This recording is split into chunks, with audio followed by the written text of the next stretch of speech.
오늘 함께 보실 말씀은 호세아 성경 2장 14절부터 3장 5절까지를 보겠습니다. 호세아 성경 2장 14절입니다. 그러므로 보라, 내가 그를 타일러 거친 들로 데리고 가서 말로 위로하고 거기서 비로소 그의 포도원을 그에게 주고 악을 골짜기로 소망의 문을 삼아 주리니 그가 거기서 응대하기를 어렸을 때와 애굽 땅에서 올라오던 날과 같이 하리라. 여호와께서 이르시되 그날에 내가 나를 내 남편이라 일컫고 다시는 내 바알이라 일컫지 아니하리라. 내가 바알들의 이름을 그의 입에서 제거하여 다시는 그의 이름을 기억하여 부르는 일이 없게 하리라. 그날에는 내가 그들을 위하여 들짐승과 공중의 새와 땅의 곤충과 더불어 언약을 맺으며 또 이 땅에서 활과 칼을 꺾어 전쟁을 없이 하고 그들로 평안히 눕게 하리라. 내가 내게 장가들어 영원히 살되 공의와 정의와 은총과 긍휼히 여김으로 내게 장가들며 딘실함으로 내게 장가들리니 내가 여호와를 알리라. 여호와께서 이르시되 그 날에 내가 응답하리라. 나는 하늘에 응답하고 하늘은 땅에 응답하고 땅은 곡식과 포도주와 기름에 응답하고 또 이것들은 이스라엘에 응답하리라. 내가 나를 위하여 그를 이 땅에 심고 긍휼히 여김을 받지 못하였던 자를 긍휼히 여기며 내 백성 아니었던 자에게 향하여 이르기를 너는 내 백성이라 하리니 그들은 이르기를 주는 내 하나님이시라 하리라 하시니라. 여호와께서 내게 이르시되 이스라엘 자손이 다른 신을 섬기고 건포도 과자를 즐길지라도 여호와가 그들을 사랑하나니 너희는 또 가서 타인의 사랑을 받아 음녀가 된 그 여자를 사랑하라 하시기로 내가 은 15개와 보리 한 호멜 반으로 나를 위하여 그를 사고 그에게 이르기를 너는 많은 날 동안 나와 함께 지내고 음행하지 말며 다른 남자를 따르지 말라. 나도 내게 그리하리라 하였노라. 이스라엘 자손들이 많은 날 동안 왕도 없고 지도자도 없고 제사도 없고 주상도 없고 에봇도 없고 드라빔도 없이 지내다가 그 후에 이스라엘 자손이 돌아와서 그들의 하나님 여호와와 그들의 왕 다윗을 찾고 마지막 날에는 여호와를 경외함으로 여호와와 그의 은총으로 나아가리라. 아멘. 오늘 호세아 성경에 남편 대신 하나님께서 다시 장가를 가신다, 장가를 들다 이런 표현이 계속 등장합니다. 장가를 간다라는 말은 이스라엘 백성들을 하나님이 다시 받아주신다라는 말씀이에요. 어저께 보셔서 알지만 바알을 섬겼습니다. 풍요, 또 돈을 숭배했던 이스라엘 백성들에게 하나님이 다시 내가 너희와 결혼하겠다, 재결합하겠다 이 말씀을 지금 하고 있습니다. 그런데 하나님께서 재결합 또는 다시 결혼을 이제 하신다고 하실 때 그 이스라엘의 상태를 보여주는 내용이 등장을 하는데 15절에 보시면 하나님께서 이런 말씀을 하세요. 거기서 비로소 그의 포도원을 그에게 주고 악을 골짜기로 소망의 문을 삼았다라는 말씀을 하실 때 이 악을 골짜기는 사람이 죽어서 뼈밖에 남지 않은 곳이에요. 희망도 없고 소망도 없고 절망만 있는 곳인데 이 본문에 악을 골짜기를 누구를 말하고 있냐면 바알을 숭배하고 돈을 따랐던 사람들의 그 영적인 상태가 뼈밖에 남지 않은 사망한 모습과 같다라는 거예요. 그러니까 이스라엘 백성들이 하나님을 버리고 그 바알을 따라가는 모습들은 곧 시체, 다른 말로 뼈 같은 거예요. 희망도 소망도 없는 존재가 이스라엘 백성이었다라고 성경은 말합니다. 여러분 마른 뼈에서 뭐를 기대할 수 있겠어요? 아무것도 기대할 수 없는데 하나님이 이들에게 뭐라 그러시냐면 소망의 문을 주신다라고 말씀하세요. 참 그러니까 인간은 할 수 없는 행동이죠. 우리는 절망스러운 상황이나 대상이나 환경을 향해서 그곳에서 어떤 소망이 생겨날 거라고 기대하지 않잖아요. 근데 하나님께서 그렇게 하나님을 배신했거든요. 하나님을 등지고 하나님 없이 살았던 사람들인데 얼마나 비참했으면 마른 뼈 같다고 말해요. 아골 골짜기 같은 게 바알을 섬겼던 이스라엘의 모습이었거든요. 근데 그들에게 하나님이 소망을 주신다라고 말씀을 하고 있어요. 여러분, 하나님이 때로는 우리가 하나님을 등지고 배신하고 배교하고 하나님 없이 불신앙 또는 믿음 없음으로 살아갈 때도 하나님은 절망 속에서도 소망을 바라보시는 하나님이라는 걸 오늘 성경에서 먼저 기억하셔야 돼요. 항상 하나님은 인간과 다른 분이세요. 우리는 마른 뼈를 보고 그냥 마른 뼈지, 그 마른 뼈에 골짜기가 가득한 곳에서 누가 소망과 희망을 찾겠습니까? 근데 하나님은 이스라엘 백성들을 향해서 여전히 희망을 갖고 있었고 그 마른 뼈를 향해서 다시 결혼한다라고 말씀하시는 거예요. 여러분, 누가 뼈하고 결혼하겠어요? 그만큼 그들의 영적인 상태는 하나님의 백성답지 못한 거죠. 하나님의 자녀답지 못한 삶을 살았던 백성들이 이스라엘 백성들의 모습이었어요. 근데 여러분, 이 사람들 몇 절을 보시냐면 3장으로 넘어가시면 참 하나님께서 이 사람들의 그 마른 뼈의 모습을 다른 말로 바꿔서 표현해 주시거든요. 3장 거기 1절에 보시면 여호와께서 내게 이르시되 이스라엘 자손이 다른 신을 섬기고 건포도와 과자를 즐겼어요. 이게 바알을 섬긴 거예요. 건포도와 과자를 즐겼는데 여호와가 그들을 사랑해요. 참 하나님이 대단하신 거예요.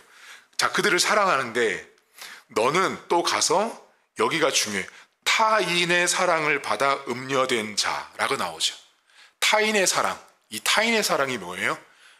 바알로부터 사랑을 받은 거예요. 다른 말로 바꾸면 돈에게 사랑을 받았다라고 생각했던 사람들인 거죠. 부요가 사랑을 준 거, 넉넉함이 사랑을 준 사람들, 그게 타인의 사랑을 받은 이스라엘 백성들의 모습이었어요. 여러분, 이스라엘 백성들은 타인의 사랑을 받는 인생을 살면 사실은 안 되었죠. 왜냐하면 하나님의 사랑을 받았어야죠. 하나님의 사랑을 받고 사실은 있었죠. 근데 그것을 인정하지 않고 깨닫지 못했으니 하나님의 사랑보다 타인의 사랑, 다른 말로 돈이 주는 사랑에 갈급하고 갈망하고 찾고 애원하고 매달렸던 거죠. 그러니 타인이 주는 사랑으로 여기 본문에 음녀가 된 거예요. 그러니까 여러분, 성경은, 이 호세아 성경 안에서 계속 반복되는 게 뭐냐면 물질이에요. 풍요, 돈이에요. 돈. 풍요와 돈을 사랑하는 사람은 타인의 사랑을 받은 존재라고 이 호세아 성경은 말을 해요. 여러분, 우리가 하나님의 사랑을 먹고 입고 그 사랑을 깨닫고 살아가는 존재여야 해요. 그게 하나님 백성이에요. 그런데 그 하나님의 사랑을 과감하게 버리고 무시하면 인생은 어떠냐면 타인의 사랑, 즉 돈이 주는 사랑에 의해서 살아간다라는 거예요. 여러분, 여기서 한 가지 우리가 비교할 게 있어요. 하나님의 사랑과 타인의 사랑의 차이점이 뭔지 아세요? 타인의 사랑은 다른 말로 말하면 부요와 풍요와 돈이에요. 돈. 근데 부요와 풍요와 돈은, 이 타인의 사랑은 언젠가는 사라지는 사랑이에요. 근데 하나님의 사랑은 변함이 없죠. 지금도 보세요. 그렇게 하나님 배신하고 배역했는데도 하나님 여전히 그 음녀된 이스라엘 백성들을 사랑하신다라고 말하잖아요. 여러분, 사람이 누가 나를 배신했는데 배교했는데 끝까지 사랑하는 인간이 이 세상에 어디 있습니까? 없어요. 그러니까 하나님만 가능한 일을 지금 호세아 성경이 말해주는데 인간들이 자꾸만 이 타인의 사랑, 돈의 사랑을 너무너무 찾고 있다라는 거예요. 여러분, 이 문학에서 돈의 금수라는 말이 있습니다. 돈의 금수. 돈의 금수라는 게 뭐예요? 금수는 뭐예요, 여러분? 금수? 짐승이란 뜻이에요. 좋은 말로. 금수가 나쁜 말이지만 금수가 이제 짐승이라는 뜻. 그러니까 돈의 금수라는 건 뭐냐면 돈의 노예가 되고 이 돈을 밝히고 돈의 전부를 투자하는 짐승 같은 사람. 여러분 생각해보세요. 짐승은요, 생각이 없어요. 그러니까 분별력이 없는 거예요, 한마디로. 그러니 돈을 따라가고 돈을 사랑하고 타인의 사랑, 돈의 사랑을 받는 사람은 돈이 전부라고 생각하는 거죠. 여러분들은 둘 중에 하나를 아마 걸어가실 거예요. 하나님의 사랑을 따라가는 인생이 있는가 하면 타인의 사랑, 즉 바알을 따르고 돈을 따라가는 사람이 있습니다. 돈의 사랑을 따라서 인생을 정의하죠. 돈이 많으면 마치 사랑받는 것처럼 느끼는 분들이 있어요. 내가 돈이 부유하고 넉넉하고 부자면 내가 사랑을 받는 것처럼 느끼는 거예요. 타인의 사랑을 그렇게 느끼는 거예요. 돈이 많으면 뭔가 넉넉한 감정들, 느낌들이 드는 거예요. 그거 전부 다 비성경적인 거예요. 하나님은 그 타인의 사랑인 물질과 부유가 주는 사랑이 아니라 하나님이 주시는 그 사랑으로 살아야 되는 백성이 하나님 백성이라고 말합니다. 여러분들은 타인의 사랑을 얼마나 받고 살아오셨어요? 모든 인간들은 다 그 타인의 사랑인 물질의 사랑을 갈망하고 찾습니다. 오늘도 많은 사람들은 그 돈의 금수, 돈이 주는 사랑을 먹고 살려고 너무나 애를 써요. 돈이 많으면 사랑 많이 받는 것처럼 느끼고 돈이 없으면 사랑 없는 것처럼 느끼는 거예요. 여러분, 하나님의 사랑을 기억하십시오. 오늘 성경에 우리는 다 아골 골짜기에 마른 뼈처럼 풍요와 부와 돈을 따르는 이스라엘 백성들의 모습과 사실 우리의 인생은 매우 흡사합니다. 그런 우리를 향해서 하나님은 여전히 소망의 문을 만들어주고 계시고 우리에게 여전히 기회를 허락해주고 있다라는 것을 기억하십시오. 그리고 타인의 사랑을 너무 원하지 마세요. 하나님의 사랑을 찾고 그 하나님의 사랑 앞에 살아가셔야지 타인의 사랑, 즉 바알과 부유와 풍요와 오늘날로 치면 돈을 너무 사랑하지 마세요.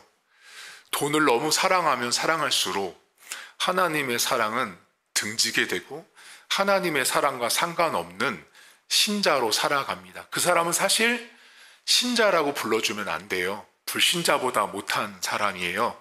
그 사람은 돈이 임금이고 돈이 자신을 다스리고 있기 때문에 그 사람에게 있어서는 그 타인이 주는 사랑이 온전히 돈이에요, 돈. 여러분, 제가 이렇게 목회를 하면서 오늘날 이렇게 보잖아요. 사람들이요, 오늘날처럼 돈을 사랑하는 시대가 없었어요. 제가 볼 때. 돈을 너무 많이 사랑하고요. 그 돈이 주는 그 타인의 사랑, 그 타인의 사랑을 너무나 찾고 있다라는 거예요. 사라질 사랑이거든요. 여러분, 오죽하면 이 성경이 타인이라고 말했겠어요. 나랑 상관없는 거잖아요. 타인이라는 건 내가 아닌 거잖아요. 남인 거잖아요, 남. 그러니까 그 돈은 결국은 내 것이 아니라는 거예요. 남인 거예요, 남이 거. 오죽하면 성경이 타인의 사랑이라고 표현을 했겠어요. 우리는 하나님의 사랑을 먹고 살아야 되는 사람인데 자꾸만 여러분들이 타인의 사랑인 돈을 찾고 돈을 바라보고 돈을 추구하면 추구할수록 우리는 끝도 없이 하나님의 사랑과 별개로 살아갈 수 있습니다. 오늘도 마른 뼈처럼 살아가지 마십시오. 여러분들이 돈을 찾으면 뼈처럼 되는 거예요. 근데 한 가지 희망은 있죠. 뭐가 있냐면 마른 뼈 같은 골짜기에 하나님은 소망을 허락해 주십니다. 소망의 문을 허락해 주시는 거죠. 그래서 인간이 아니신 거예요. 우리 같으면 뼈를 향해서 누가 소망을 찾고 희망을 찾겠습니까? 우리는 비록 타인의 사랑을 갈구하는 사람들, 돈의 사랑을 추구하고 돈을 따라가는 사람들이지만 하나님은 여전히 그런 우리들에게 소망의 문을 허락해 주세요. 그렇다라고 너무 남용하지 마세요. 하나님이 뼈와 같은 내 인생, 또 타인을 사랑한 내 인생일지라도 소망의 문을 주신다라는 이유 때문에 여전히 매일같이 반복되는 돈 사랑하는 모습으로 살아가는 것이 아니라 중심이 어디 있는지를 다시 재정립하시라고요. 내가 사랑을 받아야 되는 대상은 하나님이지 돈이 주는 사랑이 아니라는 거예요. 세상이 주는 부유와 넉넉함이 주는 사랑으로 살아가는 존재가 하나님 백성이 아니라 하나님의 사랑으로 살아가는 존재가 저와 여러분 사실 기억하시고 오늘도 하나님, 제가 마른 뼈처럼 비록 돈을 사랑합니다.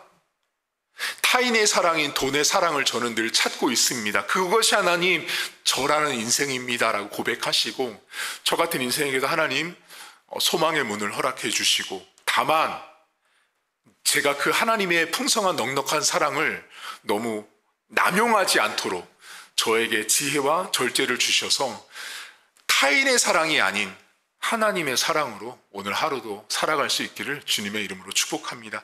하나님 아버지, 오늘날 많은 신자들이 하나님의 사랑이 아닌 타인의 사랑을 먹고 살아갑니다. 오늘날처럼 돈을 좋아하는 시대가 없었습니다. 교회 담임 목사도, 장로도, 권사도, 집사도 다 돈 합니다. 그 평생을 살면서 그 입속에 돈이라는 말이 끊어지지 않고 사라지지 않는 시대에 많은 사람들이 살고 있습니다. 하나님, 성경은 분명히 말합니다. 돈을 사랑하는 자들은 음녀라고 말합니다. 돈을 하나님처럼 대신하고 돈을 하나님처럼 숭배하는 자들은 음란하다라고 말합니다. 하나님, 음란한 자들은 하나님께서 반드시 심판합니다. 우리는 어쩌면 오늘도 악을 골짜기에 있는 마른 뼈처럼 타인의 사랑, 그 돈이 주는 부유와 풍요가 주는 그 사랑을 찾고자 오늘도 열심히 세상으로 뛰어나갑니다. 하지만 하나님, 우리의 중심이 변질되지 않도록, 내 신앙이 변화되지 않도록 우리 사랑하는 성도들을 하나님 붙들어 주시길 원합니다. 돈을 벌어야 하고 일을 해야 합니다. 하지만 하나님, 돈을 벌고 일을 하고 열심히 사는 것과 그 돈이 주는 사랑, 즉 타인의 사랑을 먹고 살려고 하는 그 본질을 따라가는 것만큼 죄가 없습니다. 하나님, 오늘도 사랑하는 성도들 하나님의 사랑을 덧입게 하시고, 돈이 주는 사랑, 타인이 주는 사랑에 목말라서 그 돈만을 찾아가는 인생 되지 않도록 도우시길 원합니다. 내 입속에, 내 마음속에 얼마나 내가 돈을 하고 있는지를 돌아보게 하시고, 내 생각과 삶 속에 얼마나 많은 비중이 하나님의 사랑인지, 하나님의 말씀인지, 아니면 돈만을 말하고 있는지, 돈만을 주목하고 있는지, 돈으로 모든 것들을 해석하고 결정하고 판단하고 있는지는 아는지 돌아보게 하셔서 내가 오늘도 타인의 사랑, 돈의 사랑으로 먹고 사는 인생이 아니라 하나님의 사랑으로 먹고 살게 하옵소서. 그래서 하나님, 더 이상 악을 골짜기에 마른 뼈 같은 존재로 살아가지 않도록 도와주시고, 혹시라도 우리 성도들 가운데 돌이키겠다라고 결심한 성도들 안에는 하나님께서 비록 내가 지금까지 돈을 사랑했을지라도 하나님, 이제는 이 말씀을 듣고 돈을 사랑하고 타인의 사랑인 돈에 대한 사랑이 아니라, 돈이 주는 사랑이 아니라 하나님이 주는 사랑을 가지고 내 삶의 소망의 문을 만들어주신 하나님 아버지를 우리 성도들이 믿고 오늘 하루를 살아갈 수 있도록 은혜를 베풀어 주옵소서. 감사드리며 예수님의 이름으로 기도하옵나이다. 아멘. 하늘에 계신 우리 아버지, 아버지의 이름을 거룩하게 하시며 아버지의 나라가 오게 하시며 아버지의 뜻이 하늘에서와 같이 땅에서도 이루어지게 하소서. 오늘 우리에게 일용할 양식을 주시고 우리가 우리에게 잘못한 사람을 용서하여 준 것 같이 우리 죄를 용서하여 주시고 우리를 시험에 빠지지 않게 하시고 악에서 구하소서. 나라와 권능과 영광이 영원히 아버지의 것입니다. 아멘.